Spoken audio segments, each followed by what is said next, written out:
तन्या जी, ग्वालियर से।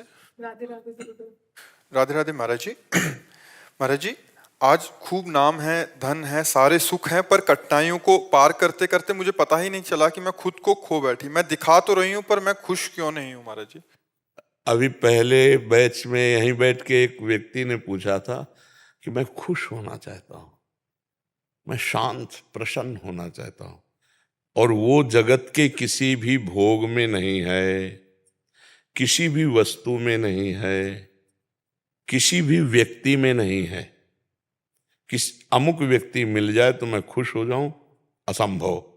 वो अगर मिल भी जाता है तो उसके बाद फिर दूसरी मांग हो जाएगी। कुछ दिन बाद वो, हमारे मन का एक स्वभाव है नवम नवम, मन की एक मांग है नवम नवम। कुछ भी हो, कुछ दिन बाद वो उससे हट जाता है और एक नई खोज करता है। जब तक उसे परम नहीं सुख मिल जाएगा तब तक वो रुकेगा नहीं।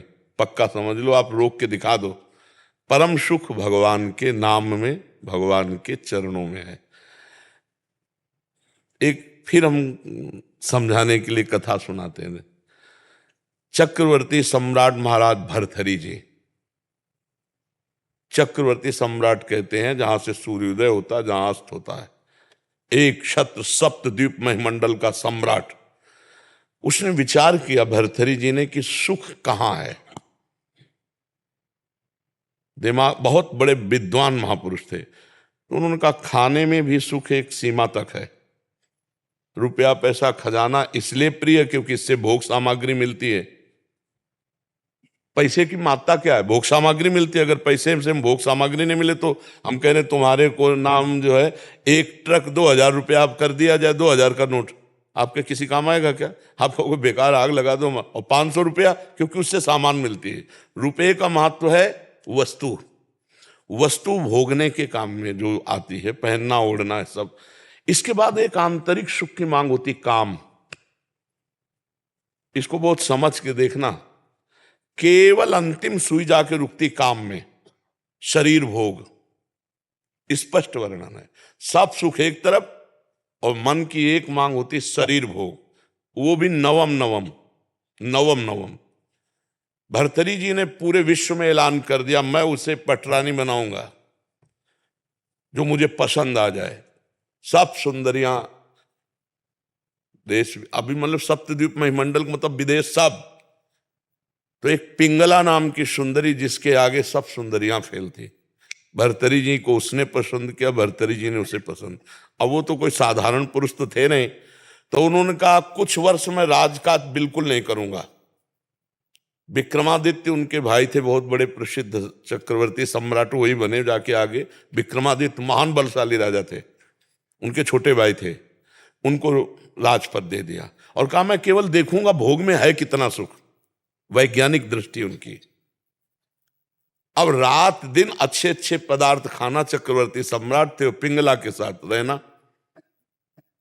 पिंगला ने एक दिन खिड़की से झांक के देखा तो बलशाली अश्वों की सेवा कराने वाला अश्वपाल वो समझा रहा था अपने सेवकों को ऐसे। रानी ने देखा और आकर्षित हो गई और हुक्म किया दासी को, अश्वपाल से बोलो अमुक जगह मिले। तो दिन में महाराज शयन करते थे, तो दिन में जब सोते होते तब वो अश्वपाल से मिलने लगी और अश्वपाल से उसका शारीरिक संबंध हो गया। विक्रमादित्य ने को जब सूचना मिली तो उन्होंने कहा कि मैं महाराज से मिलना चाहता हूं, सेवक से कहो। बहुत प्रवीण थी पिंगला, उसको भनक लग गई दासी के द्वारा कि विक्रमादित्य आपकी चाल को जान गया है। भर्तहरि जी से उन्होंने कहा कि आप अपने भाई को क्या बहुत अच्छा समझते हो? मेरे ऊपर वो गंदी नजर रखता है। प्रिया चरित्रम पुरुषस्य भाग्यम दैवो न जानामि कुता मनुष्या। जो कपट छल करने वाले स्वभाव वाले होते हैं उनका अलग से। अब विक्रमादित्य ने कहा मैं भ्राताश्री से मिलना चाहता हूं और उसने पहले ही क्लियर कर दिया। तो विक्रमादित्य के पास क्रोधित हो क्या, उनका मैं कभी नहीं समझता था तो ऐसी दृष्टि। तो उनका भैया हम जो बात बताना चाहे मैं समझ रहा हूं कि तू यही तो कहना चाहता ना पिंगला गलत है। तो उनका हाँ भाई गलत है हमारे पास। बोले तुम कितने सही, निकालो इसको। मंत्री से आदेश किया इसको देश निकाला दे दो। बेमतलब अब विक्रमादित्य ने मंत्रियों से कहा, भाई इस समय हमारे उसके शासन में है, जीवन इनका बहुत खतरे में है, संभालना राज्य, और मैं अमुक जगह जंगल में रहूंगा, जरा भी खतरा हो तो मुझे बता देना, पर भाई की आज्ञा का पालन करने के लिए। जो अश्वपाल था वो महाराज की नृत्यांगना थी दरबार में, उससे उसकी मित्रता थी। अब वहां एक नगर में ब्राह्मण गरीब था, उसने तपस्या की देवराज इंद्र को प्रसन्न करने के लिए। देवराज इंद्र प्रसन्न हुए और एक फल दे दिया, कहा इसको खाओगे तो अमर हो जाओगे, और अंतर ध्यान हो गए। उसने कहा मैं गरीब आदमी, धन चाहता था, अमर होके क्या करूंगा। तब विचार आया कि धर्मात्मा चक्रवर्ती सम्राट महाराज भर्तरी को दें तो वो हमें धन दे देंगे। ऐसा ही किया, महाराज की जय जयकार हो। आज तक दरबार में नहीं आए थे, लेकिन ब्रह्म ऋषियों को जाने का आदेश था, वो गए, महाराज की जय जयकार हो, महाराज मैंने तपस्या के द्वारा अमर फल प्राप्त किया है, मुझे धन दिया जाए। तो उन्होंने खजाने में कह दिया जितना मांगे धन दे दो। वो अमर फल लिया और विचार किया मैं अमर होके क्या करूंगा, अगर पिंगला अमर रहेगी तो पिंगला को दिया खा लो। पिंगला ने तुरंत विचार किया मैं अमर होके क्या करूंगी, अगर अश्वपाल जीवित रहेगा तो अश्वपाल को दे दिया। अश्वपाल ने सोचा मैं अमर होके क्या करूंगा, जो हमारी नृत्यांगना महाराज की है वो अमर हो जाए तो जब तक जीवित रहूंगा। नृत्यांगना ने सोचा मैं अमर होके क्या करूंगी महाराज को। समझ रहे ना, देखो जब पोल खुली होती है तो मैं अब वो जो नृत्यांगना थी उसने मंत्री से प्रार्थना की कि महाराज से मैं मिलना चाहती हूँ, आदेश हुआ आ जाओ। तो उसने कहा महाराज ये अमर फल है, आप इसे पा लीजिए, आप जैसा धर्मात्मा राजा अमर होना। उनका ये सच्ची बता तुझे अमर फल कहां से मिला, क्योंकि तपस्या से ब्राह्मण ने प्राप्त किया, तू वैश्या तुझे कहां से प्राप्त। बोले महाराज ये प्राण क्षमा किए जाएं, हमारी दोस्ती है अश्वपाल से। अश्वपाल जो महल के नीचे ही, तो उनका जाओ किसी से कहना मत। अश्वपाल को बुलाया, बोला जानते हो हम तुम्हें क्या कर सकते हैं। तो कांप रहा था पहले से, बीच सभा में आरे से चिरवाएंगे अभी तुझे, और अगर तू सत्य बोल देगा तो तुझे क्षमा कर देंगे, बिल्कुल कोई दंड। बोले महाराज पिंगला जी ने दिया। क्यों, पिंगला से तुम्हारा क्या संपर्क। बोले विक्रमादित्य ठीक कह रहे थे, हमारा पिंगला से शारीरिक संबंध है। महाराज भर्तरी के होश उड़ गए, मुझ चक्रवर्ती सम्राट से वो खुश नहीं। पिंगला को बुलाया सभा में, आज सभा में उतर के गए, पूरी सभा लगी हुई थी। उनका देखो ब्राह्मण ने अमर फल दिया था, पिंगला ने खाया, मैं तलवार से इसे काटूंगा, ये मरेगी नहीं, जीवित हूं। अरे महाराज, तो उनका सत्य बोल दे तो तुझे छोड़ दूंगा, नहीं तो अभी सूली पे चढ़वा दूंगा। तो उनका महाराज ऐसी गलती हमसे हो गई कि हमने वो फल नहीं खाया, अश्वपाल को दे दी। तो मुकुट उतारा और कहा धिक्कार है संसार के सुख को कि मुझ सर्वांग सुंदर पुष्ट चक्रवर्ती सम्राट से ये तृप्त नहीं है, और महारानी से वो अश्वपाल तृप्त नहीं है, अश्वपाल वैश्या से प्यार। ये क्षुद्र काम किसे, और महान बैरागी हुए जिनके सूत्रों को बैरागी जन पढ़ते हैं, भर्तरी शतक है उनका। तो संसार में अगर कोई तृप्त होता है तो वो भगवान की भक्ति से होता है, नहीं तो भोगों से तो हो ही नहीं सकता है। आज तुम्हें प्यार कोई कर रहा है और तुमसे सुंदर मिल जाएगा, कल वो उससे प्यार करने लगेगा, परसों तीसरे से करने। आज तक किसी की तृप्ति हुई हो तो हमें बताओ, भोगों में कहीं तृप्ति नहीं हो सकती, कहीं सुख। बढ़िया, बहुत सुंदर बुद्धि आपकी है जो आपको अनुभव करा रही कि सब कुछ होते हुए भी एक ऐसा स्थान खाली है जहां लगता है वो नहीं है जो मैं चाह रही हूं। वो श्री कृष्ण है, वो प्रभु हैं।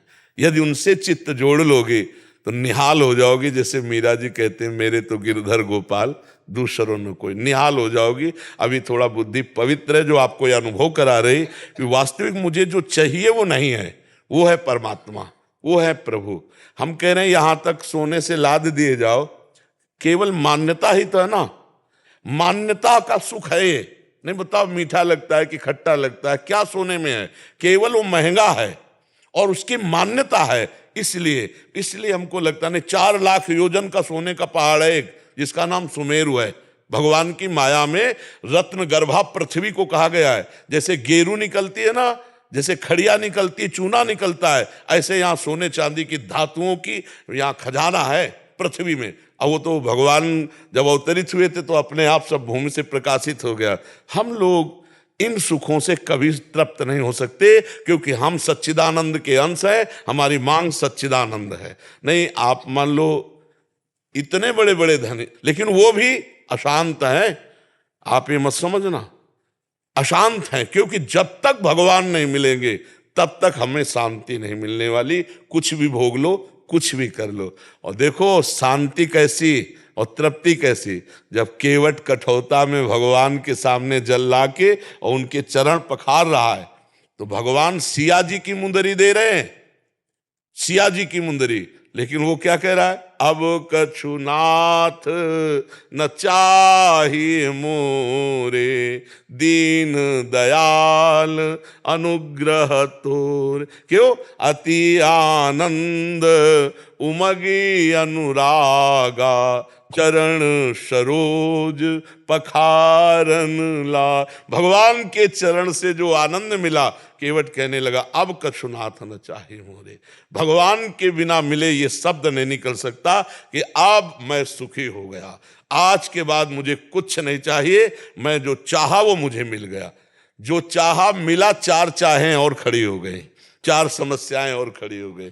इसलिए सखी, भगवान ही एक हैं जिनके मिलने से तृप्ति हो सकती है, दूसरा कोई नहीं है।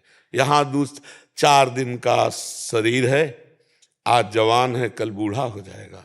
भरोसा एकमात्र श्री भगवान में, चित्त भगवान में, अभी परमानंद है, अभी इसी क्षण आनंद है। वो भाई भी कह रहे थे कि सब कुछ बस मैं खुशी चाहता हूं, तो खुशी किससे मिल जाएगी? घर मिल जाए, गाड़ी मिल जाए, ये सब किसी के पास है, वो खुश नहीं है। जो तुम सोच रहे हो वो किसी के पास है इस सृष्टि में। ए भाई, महाराज ययाति का नाम सुना है? शुक्राचार्य की पुत्री देवयानी, जो देवता भी मोहित हो जाए इतनी सुंदरी थी। वृषपर्वा की पुत्री शर्मिष्ठा, जो दैत्यराज वृषपर्वा, 2 पत्नियां। और जब भोग से तृप्ति नहीं हुई तो अपने पुत्र की 1000 वर्ष की जवानी लेके भोगा। फिर इसके बाद घृणा आई कि धिक्कार है, मुझे अपने पुत्र की जवानी भोग डाली, फिर भी कोई सुख नहीं, वही भोग वासना। तब उन्होंने लिखा, एक पुरुष को जो भगवान से विमुख है, सृष्टि के सारे सुख मिल जाएं तो भी वो तृप्त नहीं हो सकता। इसका मतलब है कि हम जैसे भी हैं, अगर भगवान से जुड़कर संतोष कर लें तो आज सुखी है, आज आनंद है। और अगर भगवान से न जुड़े तो आनंद की अनुभूति